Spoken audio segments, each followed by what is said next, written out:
भगवत गीता के 18 अध्याय श्लोक 61 में श्री कृष्ण जी ने कहा है, ईश्वरः सर्वभूतानां हृद्देशे अर्जुन तिष्ठति ब्राह्मण सर्वभूतानि यंत्रारूढ़ानि मायया।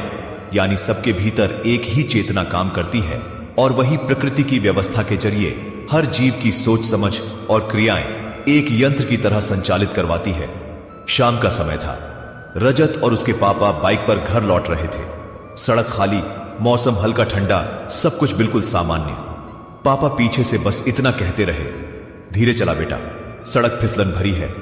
रजत हमेशा की तरह शांत संभल कर बाइक चला रहा था। उस पल किसी के मन में नहीं था कि अगले ही मिनट जिंदगी उलटने वाली है। सामने से एक कार अचानक ओवरटेक करते हुए उनकी लेन में आ गई।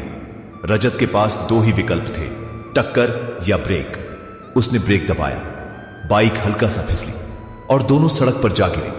रजत लुढ़का, हाथ पैर छिल गए, लेकिन वह उठ गया। लेकिन पीछे पलटकर देखा, पापा बिल्कुल शांत पड़े थे। सिर के पीछे खून बह रहा था। वो उन्हें पकड़कर हिलाता रहा, पापा उठो ना। लेकिन पापा वहीं सड़क पर उसी मिनट चले गए। कोई हॉस्पिटल, कोई इलाज, कुछ भी नहीं। बस एक सेकंड और कहानी खत्म। घर लौटने के बाद रजत टूट चुका था। उसका दिमाग सिर्फ एक ही लाइन दोहराता रहा, बाइक में चला रहा था, गिराया भी मैंने। अगर मैं थोड़ा और सावधान होता, पापा आज जिंदा होते। नींद गायब, भूख गायब, हंसी गायब। हर चीज का वजन एक ही बात पर आकर टूटता। मेरी वजह से लोग दिलासा देते रहे, पर गिल्ट ऐसी चीज है जो किसी की बात नहीं सुनती। वो सिर्फ अंदर खाती है, धीरे लेकिन लगातार। एक रात मां ने उसे रोते देखा। वो बोली, बेटा तेरी गलती नहीं थी। रजत पहली बार भड़क उठा, मां अगर गलती मेरी नहीं थी तो फिर किसकी थी? बाइक में चला रहा था, पापा मेरे पीछे बैठे थे, जिन्हें मरना नहीं चाहिए था, वो मेरे सामने मर गए। उसकी आवाज टूट गई। वो वहीं जमीन पर बैठ गया, पूरी तरह बिखरा हुआ।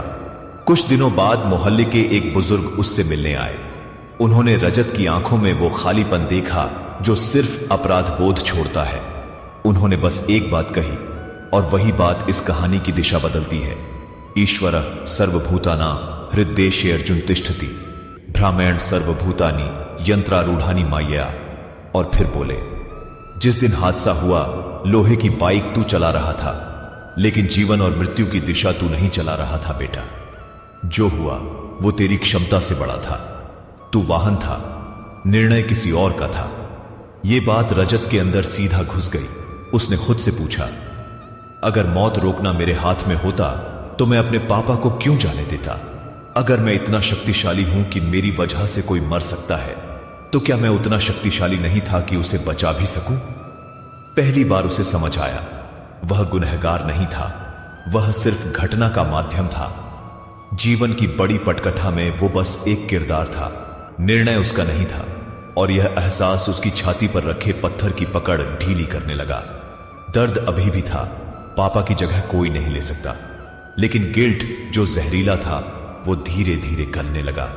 अब वह पापा की तस्वीर देख सकता था बिना खुद को कोसे हुए, क्योंकि उसे समझ आ गया था, जो चला रहा है वो मैं नहीं हूं, मैं सिर्फ उसके हाथ का यंत्र हूं।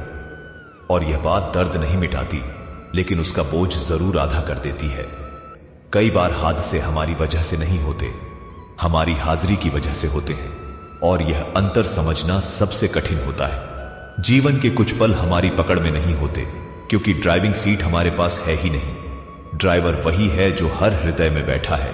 और जब यह समझ आ जाती है तो इंसान खुद को माफ करना सीख जाता है। इस कहानी का यह मतलब है कि जिंदगी में हर घटना तुम्हारे बस में नहीं होती। तुम हर चीज के रिस्पॉन्सिबल नहीं हो, और खुद को दोष देते रहना सिर्फ तुम्हें अंदर से खाता है।